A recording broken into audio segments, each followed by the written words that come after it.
इस फार्म को मेरे दादा ने शुरू किया था। बाद में मेरे वालिद ने इसकी देखभाल शुरू कर दी। अब अगर मैं चाहूँ तो ये मेरे पास आ जाएगा। लेकिन सवाल ये है कि अगर मैं चाहूँ तो। बहुत से सवाल हैं। हमारी मईशत कैसी होगी?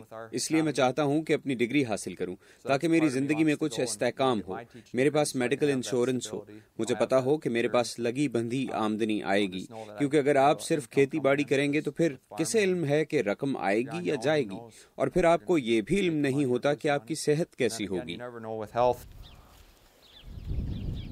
खेती बाड़ी में ऐसा ही होता है। अगर आप नौकरी नहीं करते तो फिर अगर किस्मत अच्छी हुई तो अच्छी हेल्थ इंश्योरेंस मिलेगी।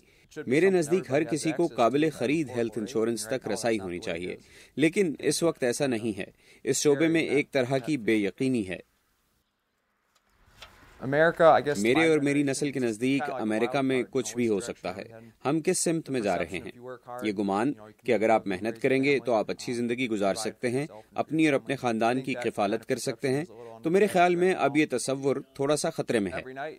मैं हर रात यहाँ आकर अपने दादा से बातें करता हूँ। जब वो मेरी उम्र के थे तो उन्हें भी यही खदशात और परेशानियां थीं।